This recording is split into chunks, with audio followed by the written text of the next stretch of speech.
What's going on today there? Hi, Nelson. It's November 11th.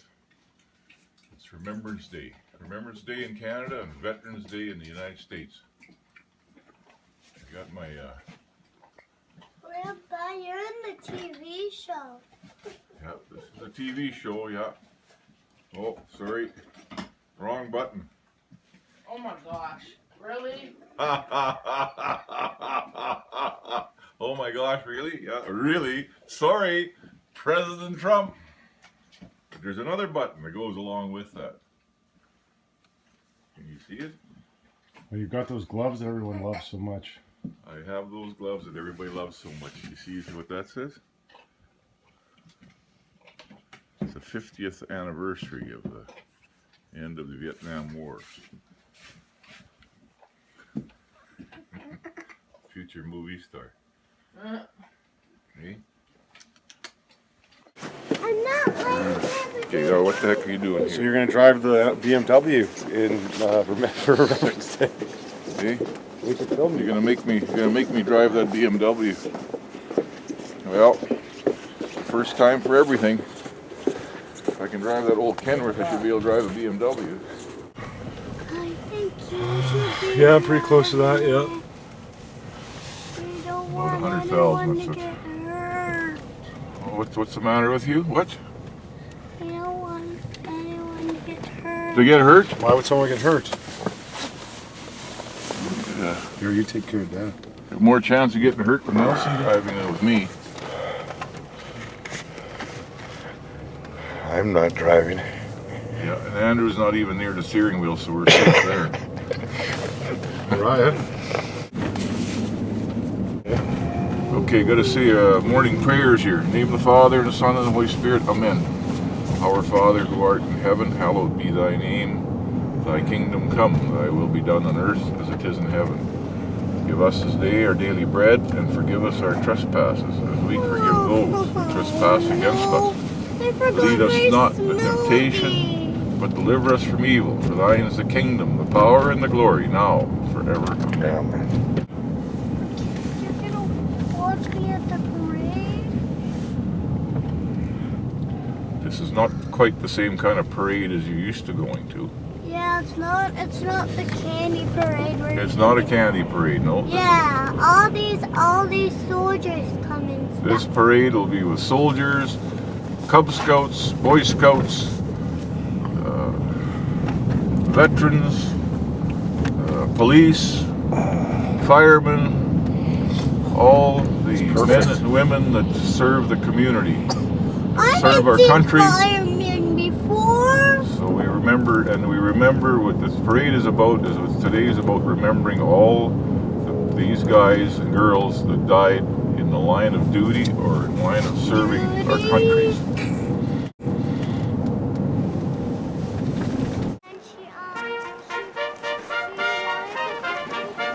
Good, we will.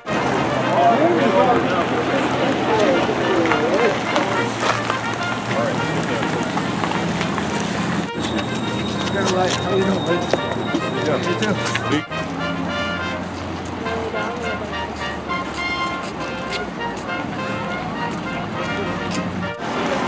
Where's the UFC fight when we had the multiplex or what? No, that one got canceled.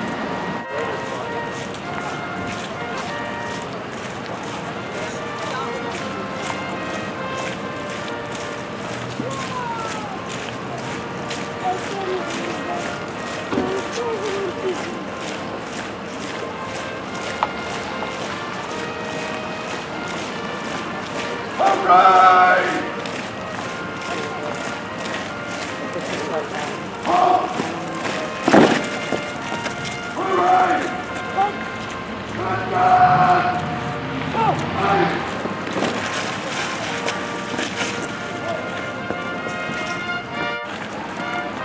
Color Party and Royal Canadian Legion, fall in! Sir! Wait, march!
Do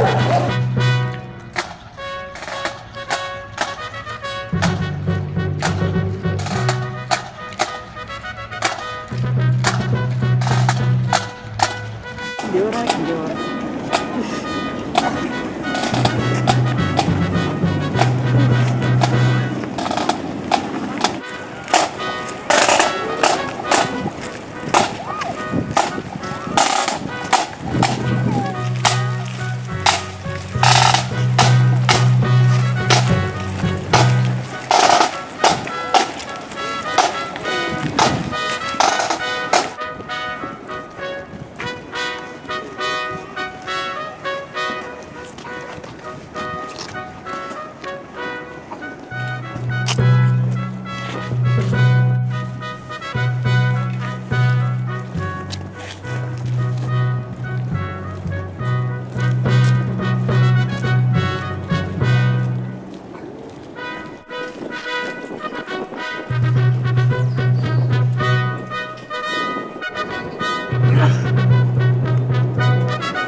Hurry!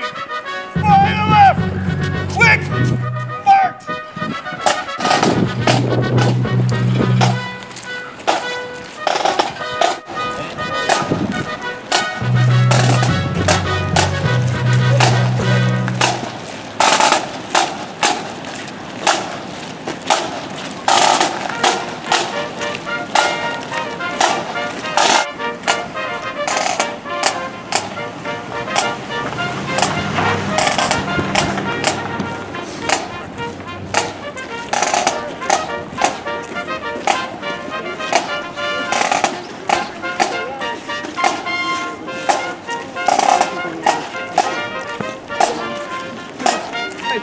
For a little.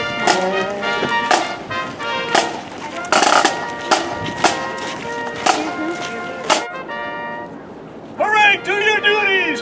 Dismissed!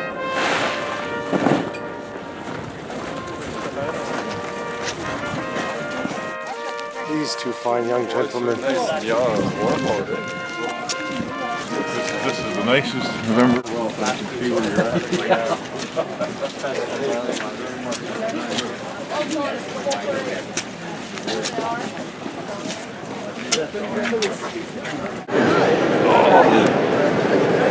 OP reserve. So what? Those are.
Today is November 11th, Veterans Day in the U.S., Armistice Day, Remembrance Day in Canada.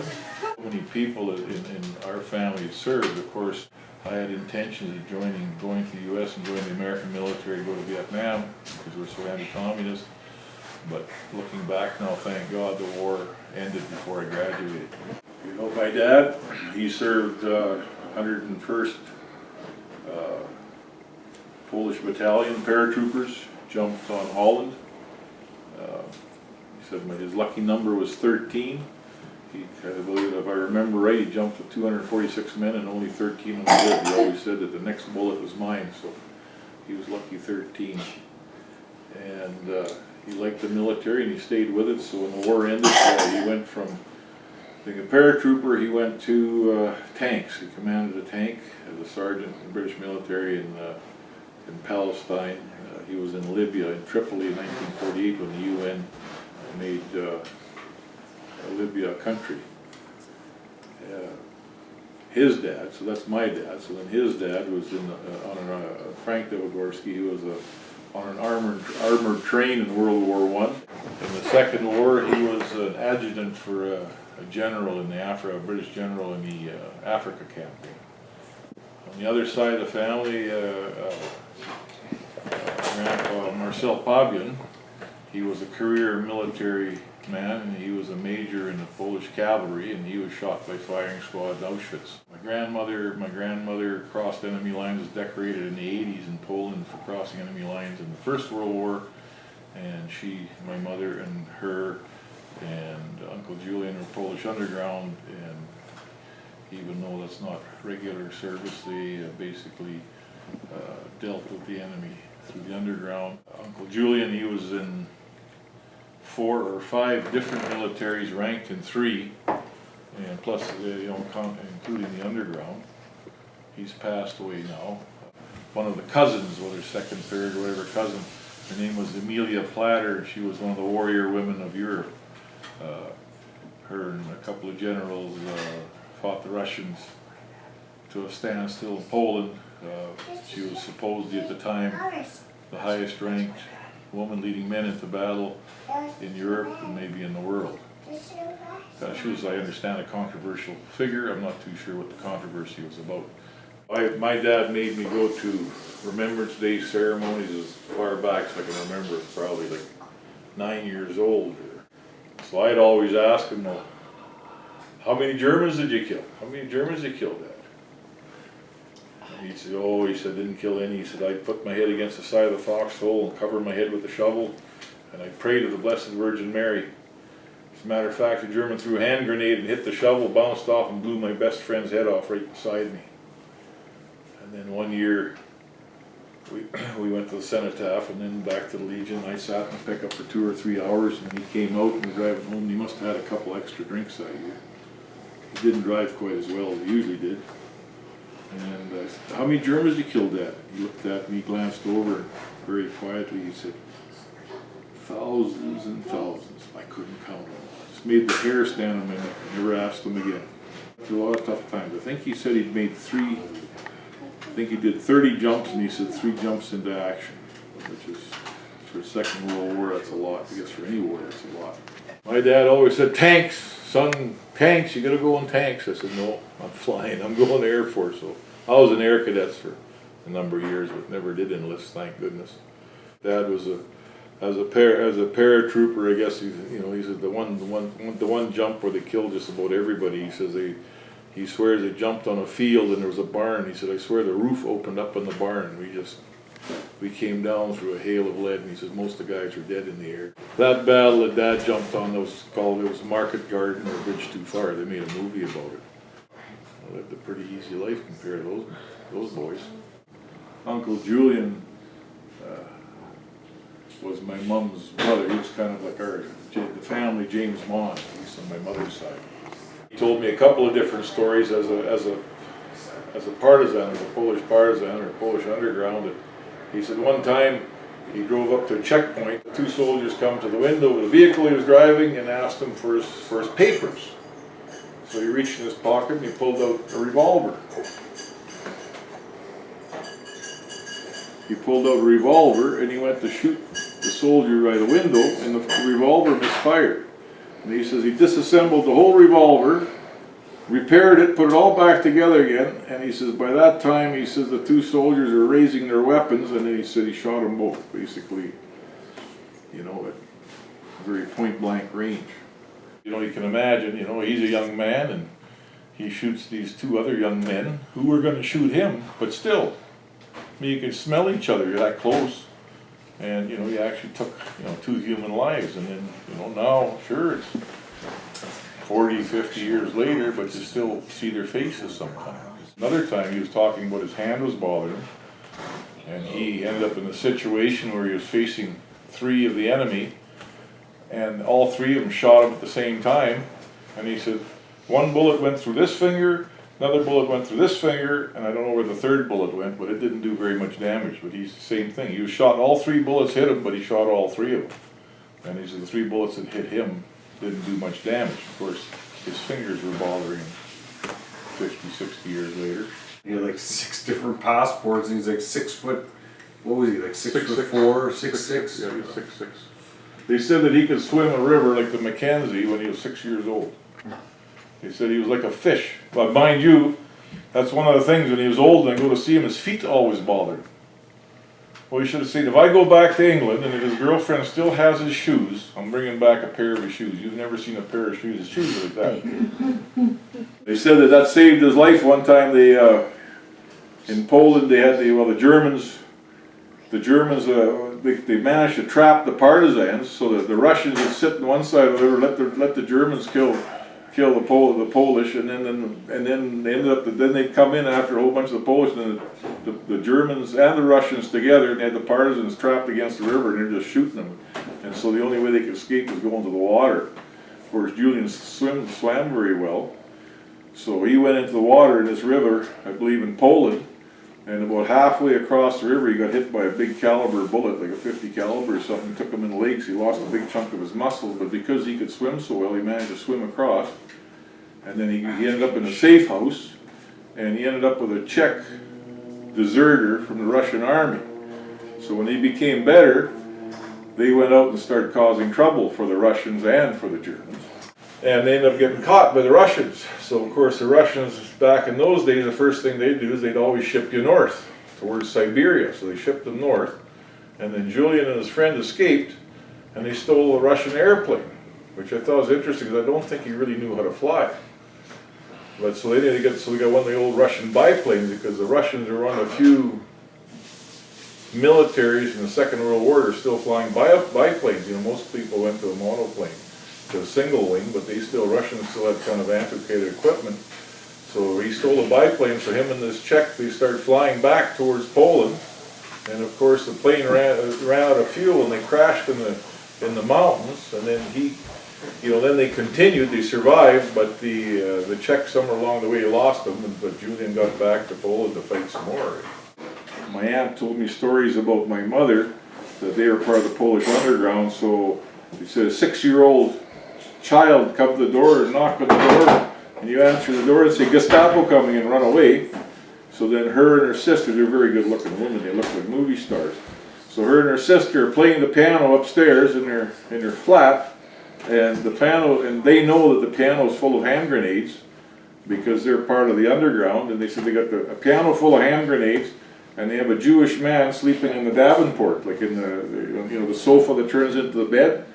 They took the mattress out of and so where the mattress was, they stuck this Jewish guy that the Germans were looking for, so they were sitting on him for a week, trying to move him on to another safer location. Of course, the Gestapo come in, there's 2 beautiful women, and they're playing German marching songs on the piano. They were very well educated. They spoke German, they spoke probably about 8 different languages they could sing. And of course the young German guys were watching these good-looking girls play a few marching songs, and they left. But my mother and her sister were stressed right out. They burst out crying after the Gestapo left because they were all stressed out. They're just as stressed out by the possibility of the hand grenades exploding. They didn't know that the hand grenades couldn't explode without pulling the pin, but they were inside the piano, so they didn't know that.